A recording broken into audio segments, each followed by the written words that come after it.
Hey everyone. Tonight we're drifting back into a world without electricity, without alarms, and without the modern luxury of pretending we'll go to bed early and then absolutely not doing that. So dim the lights, set your phone down, and let's wander, slowly, into the quiet hours of the ancient world. Because while history loves daylight, power, and marble statues, the really interesting parts often happened after everyone important went to sleep. When we picture ancient slavery, we usually imagine endless daylight labor, fields, quarries, galleys, sunburn, exhaustion, and the vague sense that things probably didn't improve much. And that's mostly accurate. But nights were different, at least a little. And sometimes that little difference mattered a great deal. In ancient societies, Rome, Greece, Egypt, Mesopotamia, night was not a time of rest in the modern sense. It was darker, yes, but it was also quieter. And for enslaved people, quiet could be valuable. Once the lamps were dimmed and the household settled, enslaved workers entered a strange in-between state. They were still owned, still watched, still vulnerable. But the master was no longer hovering, issuing orders, or inventing new ways to feel important. In wealthy Roman homes, slaves slept close, very close. Some on the floor outside bedrooms, some on mats in hallways, some in storage rooms with the tools and food. Privacy was not part of the package. And yet, people talked, they whispered, they listened. Roman authors worried endlessly about this, which tells us quite a lot. Elite men complained that slaves knew everything, who was sleeping with whom, who was planning what, who hated whom, and who might be quietly sharpening a metaphorical knife. Naturally, they blamed the slaves for this, because of course they did.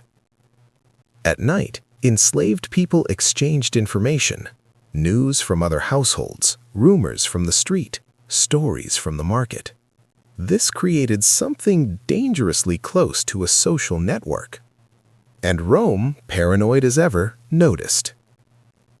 Some slaves ran tiny underground economies, a stolen loaf here, a handful of olives there, small trades made in silence, not to get rich. No one was buying a villa, but to survive with a shred of autonomy.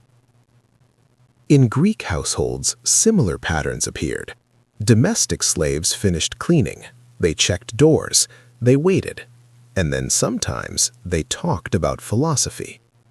This sounds surprising until you remember that many enslaved Greeks were highly educated, captured in wars, born into debt, sold as children. Some had been tutors, accountants, poets, and now they were folding laundry for people who could barely read.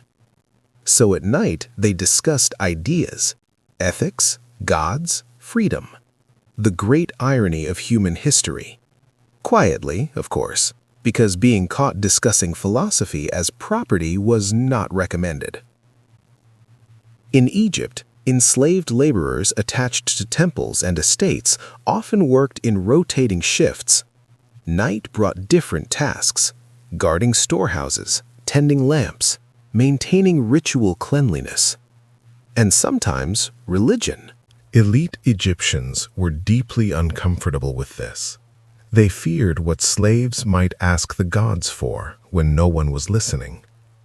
In Mesopotamia, records show enslaved workers gathering at night for communal meals. Nothing extravagant: grain, beer, shared stories, shared exhaustion. These moments mattered. They reinforced identity, not as property, but as people. Now let's drift gently into a less comforting reality, because not all nighttime activity was quiet bonding and whispered resistance. Some enslaved people worked through the night: bakers, mill workers, launderers, sex slaves. Brothels did not close because the sun went down, and in Roman cities, nights were prime time. Enslaved women and men were expected to be available, alert, compliant, forever tired. There is no gentle way to describe that, so we won't linger. History doesn't need embellishment when it's already bleak. But even here, slaves found moments of control. They warned each other, protected newcomers, shared strategies for surviving unwanted attention. Small acts of care in an uncaring system. Some enslaved people ran away at night. This is not surprising. Darkness helps with escaping. What is surprising is how often they failed. Not because they were foolish, but because the world was built to catch them. Dogs, watchmen, rewards, harsh punishments that were publicly displayed the next morning. Masters slept easier knowing this, naturally.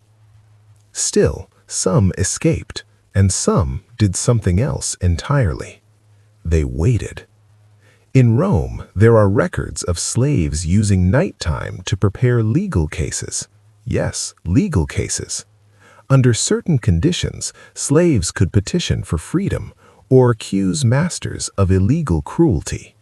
The odds were terrible, but someone had to file the paperwork, and that someone was usually a literate slave working by lamplight while everyone else slept. Imagine it. A man owned by another man, writing a complaint about that man in his house at night, because history is occasionally ironic enough to deserve a slow nod. Then there were rebellions. Most failed, all terrifying to the ruling class. They were planned at night, quietly, over months, sometimes years. Spartacus did not rise alone. He rose through networks built in darkness, conversations held when overseers snored, promises made softly. And because elites knew this, they slept badly, which is deeply ironic considering how little sleep they allowed anyone else. Let's pause for a moment and consider something strangely human. Enslaved people dreamed. They dreamed about freedom, about old homes, about parents they barely remembered, about futures that history mostly did not grant them. Ancient writers never linger on this. Dreams were not taxable. They left no receipts. But archaeology gives us clues. Personal objects hidden under floorboards, tiny figurines, scraps of writing, names scratched into walls. These are nighttime objects, private objects, evidence that after the lamps dimmed, people remembered who they were. Masters, meanwhile, had their own nighttime habits, and slaves noticed everything. They noticed who snuck into whose room, who cried, who drank too much, who muttered about debts or rivals. And this knowledge gave slaves something rare, leverage. Sometimes they used it gently, a favor requested, a punishment delayed, a child spared. Sometimes they used it dangerously. Blackmail existed long before the word. Roman law fretted endlessly about this, which is always a sign that it was happening. So what did ancient slaves do when their masters were asleep? They rested when allowed, they worked when forced, they talked, they planned, they prayed, they remembered. They lived in the margins of the night, in the thin space between exhaustion and hope. And tomorrow, when the sun rose, history would pretend none of this happened. But tonight, just tonight, we get to acknowledge it, quietly, gently. So let's drift onward, because the ancient world had many nights and many stories that preferred the dark. All right. Settle back in again. Adjust the pillow. If your mind drifted off somewhere around Roman legal paperwork, that's perfectly normal. Let's ease ourselves back into the dark corridors of the ancient world, where the lamps are low, the air smells faintly of oil and smoke, and history continuing doing its quiet work. By the time midnight arrived in most ancient cities, the streets were not empty, but they were different. Daytime belonged to citizens, nighttime belonged to everyone else. Slaves, freedmen, foreigners, people without the luxury of being uninteresting. In Rome, night watchmen, called vigiles, patrolled the streets. They were meant to prevent fires, crime, and disorder. They were also famously corrupt, underpaid, and sleepy. This created gaps, and enslaved people learned exactly where those gaps were. Within those gaps, something unexpected happened: community. Slaves from different households met at wells, alleys, and back courtyards. They exchanged news about cruel masters, current ones too, rare but worth noting. They talked about prices, rumors of war, whispers of manumission. And occasionally they laughed, quietly, because laughter after dark carries farther than you think. These nighttime networks were powerful precisely because elites didn't take them seriously. Roman writers assumed slaves were incapable of long-term planning. This assumption was convenient and catastrophically wrong. Inscriptions suggest enslaved people formed mutual aid groups. Nothing official, of course. But if someone was injured, others helped cover their work. If someone was punished, food appeared. If someone disappeared, escaped, sold, or killed, the group adjusted silently. This is not rebellion in the dramatic sense. It's something slower, more sustainable. Survival. In Greece, enslaved laborers working in mines had a particularly grim relationship with night. They often worked underground with artificial light. Day and night blurred together. Time became meaningless. But when shifts ended, small rituals emerged. Shared meals, songs, rhythms tapped against stone. Greek elites mocked these songs, called them crude, naturally. But music mattered. It synchronized movement, memory, emotion. It made unbearable work slightly less unbearable. And sometimes lyrics carried messages, warnings, complaints, hope disguised as repetition. Music is hard to police when no one is writing it down. Now let's drift gently towards something more uncomfortable, because nights also magnified power imbalances. Domestic slaves were especially vulnerable after dark. Masters had access and privacy.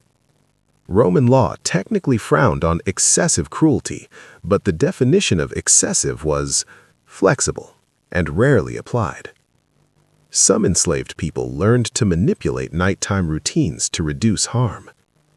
Sleeping near trusted servants, staying awake longer to avoid being summoned, feigning illness, claiming religious obligations. Religion, incidentally, was one of the few socially acceptable reasons for slaves to be awake at night. Festivals, ritual cleansings, offerings.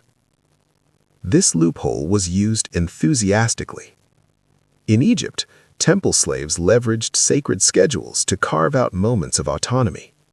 If the gods needed attending, humans had to step back, even powerful ones. And once again, elites complained, because of course they did. They accused slaves of laziness, of superstition, of abusing religious privilege. What they were really upset about was not being the center of the universe for a few hours. Let's talk briefly about literacy, because it matters more at night. Many enslaved people could read and write, especially in urban centers, especially those born into slavery rather than captured. At night, literacy became a weapon. Letters were copied, documents memorized, accounts altered, just slightly. A missing number here, an extra mark there, just enough to create confusion. Masters blamed clerks, clerks blamed each other, slaves watched quietly. Sometimes enslaved scribes wrote their own stories, not for publication, not for history, for themselves. Fragments survive: a name, a prayer, a complaint, a hope that someone, someday, might read it. We are those someones. We just arrived very late. Now let's wander into the countryside, because slavery didn't stop at city walls. Rural slaves lived differently, more isolated, more controlled. But night still brought change. In agricultural estates, nighttime was when tools were hidden, crops quietly redistributed, animals mysteriously wandered. Not sabotage exactly, more like rebalancing. Masters called it theft, slaves called it eating. And sometimes slaves gathered in fields at night to tell stories, oral history, ancestral memory, tales of tricksters who outwitted stronger enemies. These stories mattered. They taught strategy, patience, the value of appearing harmless. A lesson history's elites never quite learned. Now, before we drift too far into romanticizing this, let's slow down. Because nights were also exhausting. Many slaves slept in fragments, short bursts, always listening. Sleep deprivation was normal and effective. It made resistance harder. Which is why those small nighttime moments mattered so much. A shared meal, a whispered joke, a stolen hour of rest. They weren't luxuries, they were lifelines. Even love happened at night. Not the poetic kind history likes to write about, but real attachment, care, jealousy, grief. Enslaved couples were rarely allowed to live together. Night was when they met, briefly, carefully. Children were conceived in darkness and born into daylight systems that denied them personhood. And still, parents loved them, taught them quietly, warned them. Watch your tone. Don't draw attention. Remember who you are. These lessons didn't make history books, but they shaped lives. Masters, meanwhile, slept surrounded by people who knew their secrets, and this knowledge changed things. Some enslaved people became indispensable, confidants, silent witnesses. These positions were dangerous and powerful. A trusted slave could influence decisions subtly, delay orders, reframe events. Historians sometimes call this soft power, which is a very polite way of saying survival through psychological precision. And when masters died, as they often did, without warning, nighttime slaves were the first to know. They prepared the body, secured documents, managed the household until heirs arrived. In those hours, control shifted briefly, and the household felt it. Freedom sometimes came from this chaos. Manumissions granted in wills, debts forgiven, promises kept or broken. The night after a master's death was heavy with possibility and fear. So what did ancient slaves do when their masters were asleep? They lived their real lives, carefully, quietly, in pieces. They became communities history pretended didn't exist. They practiced patience as a skill, and invisibility as armor. And as we drift onward, we'll begin to see how these nighttime worlds collided, sometimes violently, with the daylight fantasies of kings, senators, and emperors. If you've dozed off and returned somewhere between whispered songs in a mine and a Roman master losing control of his household, that's exactly the right place to be. Let's continue, slowly, into the strange truth that haunted ancient elites more than almost anything else. They knew their slaves were awake. This knowledge sat at the edge of their minds like an itch they couldn't quite scratch. because no matter how absolute power looks on paper, it becomes very fragile once the lamps go out. Roman authors obsessed over nighttime security, locks, chains, guards, dogs, and still fires broke out, poisonings happened, people disappeared. Naturally, they blamed slaves. In elite Roman homes, it was common to rotate nighttime watch duties among enslaved men, not because masters trusted them, because they didn't trust anyone else either. This created a wonderfully ironic situation. The people most feared were the ones holding the keys. Some masters tried to solve this by pitting slaves against each other. Rewards for informants, privileges for loyalty, punishments for silence. This strategy worked sometimes and failed spectacularly at others, because fear is expensive to maintain and resentment is renewable. Let's drift toward the bedroom, not for anything scandalous, mostly. Sleep in the ancient world was light. Beds were hard, rooms were noisy. Illness, insects, and anxiety did the rest. Elites complained constantly about poor sleep, which is almost impressive given the circumstances. They worried about assassination, about curses, about their heirs, about rumors whispered by people they pretended couldn't think. Some kept personal slaves awake all night, just in case. Imagine being owned and also responsible for someone else's peace of mind. It's a strange intimacy, and a dangerous one. These close attendant slaves, chamber slaves, knew more than anyone. They saw vulnerability, weakness, nightmares. They heard names spoken in sleep, confessions never intended for daylight. And elites feared this knowledge deeply, so they wrote about loyalty, honor, gratitude, which is usually how you know none of those things were guaranteed. In Greece, philosophers loved to discuss the soul at night, conveniently forgetting the enslaved people tending lamps and fetching water, always present, always listening. Some enslaved people adopted philosophical language to navigate power. They spoke of duty, fate, nature, not because they believed it, though some did, but because it calmed masters, made resistance seem impossible, which was occasionally strategic. Let's not forget surveillance. Ancient households were loud with it. Slaves watched slaves. Children watched slaves. Freedmen reported upward. Everyone watched everyone. Night complicated this. Darkness hid things and also revealed them. A whispered conversation could be overheard, a movement misinterpreted. Paranoia bloomed.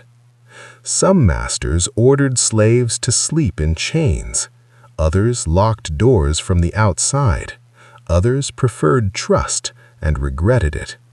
We know this because Roman law is full of very specific regulations, which means very specific problems kept happening.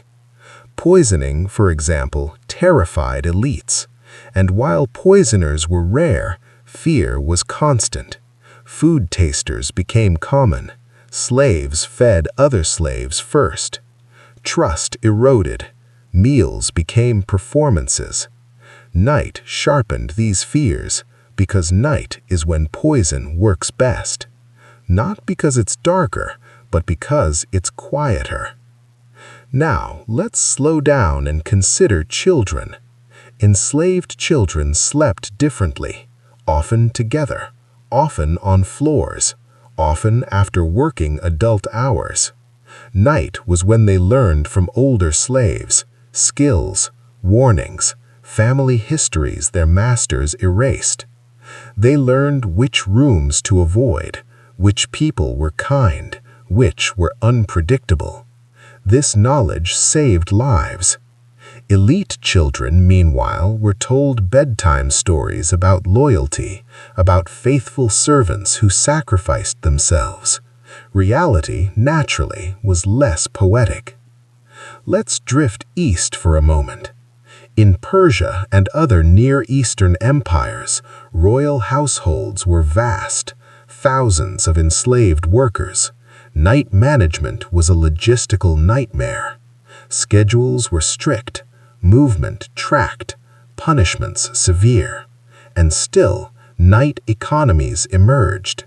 Food redistribution, information trading, romantic relationships across ethnic lines, languages blended. Empires unintentionally created cosmopolitan slave communities, which is an extraordinary thing to fear if you are trying to maintain absolute control. Some enslaved people used night to educate each other. Languages, accounting, medicine. Herb healing knowledge spread quietly. Herbs, techniques, treatments forbidden during the day. Masters benefited from this. They just didn't like acknowledging it. Now, let's touch gently on rebellion again. Not uprisings, not armies, micro-rebellions. A task done slowly, a tool misplaced, a door left unlocked. Night gave cover, plausible deniability. Must have been an accident. Ancient elites loved that phrase, until it happened too often, which is why some households enforced absolute nighttime silence, no talking, no movement. This was exhausting and impractical. People coughed, babies cried, wood creaked. Punishments followed, resentment deepened. History, once again, did what it does best. It ignored the warning signs. So what did ancient slaves do when their masters were asleep? They managed the anxiety of the powerful. They carried entire households through the most vulnerable hours. They absorbed fear meant for someone else. They became the scaffolding holding systems together, quietly, invisibly. And in doing so, they shaped history far more than most kings ever did. As we drift into the next part, we'll begin to see how these nightly dynamics spilled into daylight catastrophes, emperors who trusted the wrong people, families undone by secrets, and dynasties that slept very poorly indeed.